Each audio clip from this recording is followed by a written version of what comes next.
Good morning, ladies and gentlemen. Austin Petersen here, former presidential candidate for the Libertarian Party. Thank you very much for tuning in to my live stream this morning, the audio version only. And today's topic is one that is the big story in the news today. And quite frankly, I haven't been doing live streams for the last, about 4 or 5 days, just simply because, well, I'm not required to. So I don't have to because we don't always put up these fresh audio streams unless, of course, there's breaking news. And generally, my audience will come in and say, hey, Austin, whenever there's this big story, they'll say, they'd like to hear from me on it. And since I do sort of, kind of make a living, I do make a living doing this, it's important for me to comment on critical news items of the day. And last night, of course, the big news item was that former Massachusetts Governor Bill Weld goes on Rachel Maddow to, quote, vouch for Hillary Clinton.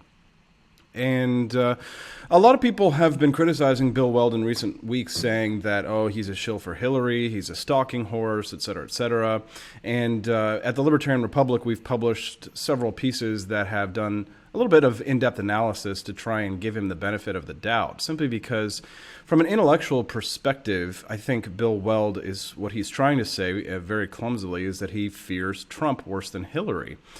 And, I think that there's a legitimate libertarian argument for that. But the problem is that when you make an argument like that, you have to understand how the media works and how they can take you out of context. Now, with Weld's comments last night, it no longer seems as if Bill Weld is just making an intellectual argument. It seems, in my opinion, like he's crossed the line into actual advocacy for the Hillary ticket. Now, I don't say that kind of thing lightly because I value intellectual honesty and being, playing devil's advocate as much as anyone, or trying to give anyone the benefit of the doubt, which I've certainly done with Gary Johnson and done with Bill Weld, while they have spectacularly failed to take advantage of probably the greatest opportunity that the Libertarian Party has ever received in our history. And quite frankly, that's why I ran. I ran because I saw this as the greatest opportunity in libertarian history, if not necessarily to win the White House, then to spread libertarian ideals, goddammit. Because you know what? I said this yesterday, and I was just fuming last night, and I didn't do a show last night or jump on a live stream immediately because I wanted to make sure that my rage was quelled and that I wasn't just speaking out of anger, but speaking, out of objectivity. But I said last night the truth that I believe, which is that if you are not going to win, as a libertarian, then the backup plan should be to spread libertarian ideas, not to be squishy moderates. Because people do not vote for third-party candidates out of fear of principle. They vote for Libertarian Party candidates or third-party candidates because of principle. We've got 5 days until the national election. And Reason Magazine posts this. Hit and Run blog, Matt Welch writes, Libertarians denounce Bill Weld. VP nominee receives outpouring of criticism after, quote, vouching for Mrs. Clinton and disagreeing with the LP on the Rachel Maddow show. This is by Matt Welch. Even before William Weld told Rachel Maddow's MSNBC audience last night that, quote, I'm here vouching for Hillary Clinton, Fox Business Network host and Reason contributor Kennedy, who had raised some eyebrows a month ago when she grilled Weld about his campaign behavior and motivations, gave Libertarian presidential nominee Gary Johnson the what for about his running mate. Please keep Bill Weld away from the Libertarian Party, she pleaded, with an awkwardly silent Johnson at the end of the interview, which you can view in full at that link, and I'll drop that in there in the comments, or somebody else can do that for me, please. Libertarians of both the capital L and small l variety have treated Weld with suspicion ever since, and in fact a decade before he converted to the party's cause 2 weeks before this May's nominating convention, at which the former Massachusetts governor squeaked in by a second ballot by the narrowest of margins on the bitterly divided convention floor. 5 months of is he not supporting Hillary Clinton later, many of those ideologically disposed to root for the Libertarian ticket have clearly had enough. You damn right we've had enough. Though it's obviously anecdotal, I have never seen Libertarian Twitter so nearly unanimous on a close-to-home political issue. Jay Stevenson tweets, at least Libertarians can finally unite on an issue. Weld sucks. Libertarian Party Chair Nicholas Sarwark, doubtless less than pleased that his VP candidate was giving MSNBC testimonials to the competition and criticizing his own campaign 1 week before Election Day, sent out this subtweet last night. Sarwark tweets, Libertarian, if you're supporting Gov. Gary Johnson, don't let someone's words push you into making either bad choice for president. Vote Libertarian. Well, Nick, as you realize, yes, you're being reasonable, and I understand that. And yes, I will be voting for Governor Gary Johnson. But you know what? I don't owe those guys a damn thing. So I don't have to be silent. I don't have to shut up. And as many of you know, I fought my ass off against having Bill Weld as the VP pick on this ticket. And if you don't believe me, go check the C-SPAN records and watch what happens when I don't support Bill Weld. When two prominent members of my party come and read me the riot act, telling me that I don't support the party because I didn't support Governor Gary Johnson's horrible pick for VP. Mark Harold tweeted, proud to be supporting Gov. Gary Johnson when his VP running mate isn't all in. Meanwhile, LP presidential runner-up Austin Petersen, the party's presumptive, if premature, 2020 frontrunner, and the only top 4 finisher to endorse the Johnson-Weld ticket, tweeted out that the campaign is a complete train wreck. You goddamn right. And then I tweeted, who cares if I couldn't have won the general at this point? I still would have made you damn proud to be an American. You damn right I would have. I'll give myself a high five here. I'm upset, ladies and gentlemen. I'm just very upset. And thankfully, I don't work on the campaign. As a matter of fact, I can't because just last week I started a super PAC for these two guys. Spent $2,500 on a campaign commercial explaining how these guys can win. Well, now look what we have here. Evan McMullen has a better shot at winning a vote in the Electoral College than Gary Johnson. What the hell is going on? Matt Welch continues, I said nearly unanimous above. There are some libertarians out there defending Weld today, including Josh Guckert at the Libertarian Republic and a handful of people on Twitter. And I would certainly add to the conversation the suggestion that a Weldless LP ticket may never have gotten anywhere the amount of media interest and poll support without such an Estella Corridor-approved wingman. Well, let me just ask you a question, Matt Welch. And keep in mind, I like Matt. But I just have a question for Matt here. What in the hell is the point of the media interest if you can't handle the media? What is Aleppo sticking your damn tongue out at the reporters? What is the freaking point of getting the media interest? Of course the media was going to attack us anyway. But you don't respond by being a total and abject moron in public. There's a reason I ran against these two guys. Objectively, these candidates are better than Hillary and Trump. Why can't Bill Weld just say that?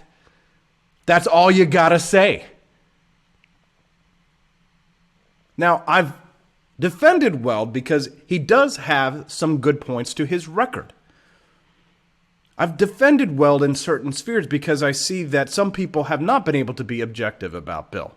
And you still have to be able to play devil's advocate in order to be intellectually honest. And I am not letting my emotions get the better of me on this one. Yes, I am absolutely beyond pissed. And I hope you are too. So that we don't make these dumb decisions again. I have been in this party for 10 years. I was there during the Bar Root years. And now look what Root has done, going to Trump like a moron. I was there during Johnson 2012 when he seemed more sober. And I'm here in 2016 and I ran against him because I saw this train wreck coming down the pike. You have no idea how it feels to be in my position and to have done everything you can to try and warn people and then see people going off the cliff. It kind of reminds me of like what happened with Adam Kokesh the other day. You know, I warned people about dangerous personalities. I warn people about Alex Jones, and I've gotten nothing but scorn and derision for it. At some point, you just kind of want to stand back and just let people destroy themselves because some people just don't want help. You know, I offered to help the campaign.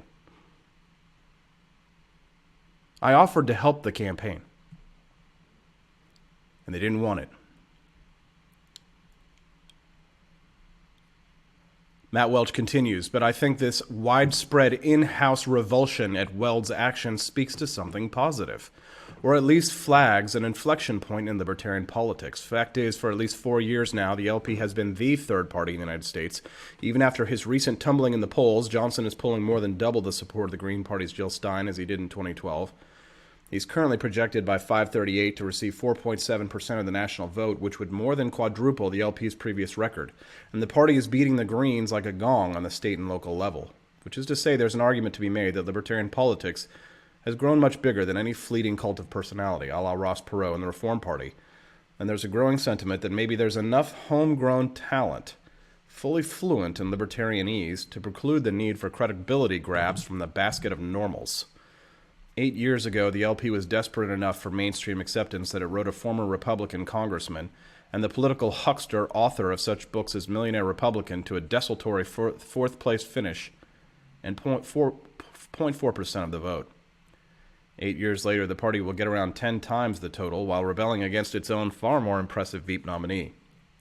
Well, I will say this about Bill Weld. He is not Wayne Allen Root. It's a mug's game to predict the political future more than a few hours ahead these days, but I imagine that in 2020, the nominees for America's leading third party will not need the word former to describe their politics. That's right. No more former Republicans, no more former Democrats, no more former anything. It's time to make the Libertarian Party libertarian again. It's time for good men and women to step up. Now, this is not the time to leave the party. Now is the time for us to learn our lessons and for us to close ranks. It's time for us to get involved. It is not the time to leave because evil triumphs when good men do nothing. Now, listen to this. The words of my former rival when asked the other day. This is just a real ball kicker. The other day, Kennedy interviewed Johnson and asked him, who would you like to see atop the Libertarian ticket in 2020? Now listen to this. Gary Johnson, when asked if there's going to, who he would like to see atop the Libertarian ticket in 2020, Gary answers, quote, listen to this, folks. Try not to let your blood boil. Gary says, I think there's going to be a big surprise. I think there's going to be a lot of Democrats, former big names that will come out of the woodwork along with Republicans both seeking a clearer path. This election has tainted both Democrats and Republicans, and I'm looking for a real surprise, a crowded field. Well, let me just tell you something, Gary. There's not going to be any former Republicans or former Democrats on that ballot. I guarantee you. By every cell, every molecule of my body, I will make sure that that does not happen. We will have a good, strong libertarian messenger at the top of that ticket in 2020. And I won't care if it's not me. And I won't care if that person was never elected to dog catcher. I don't give a damn.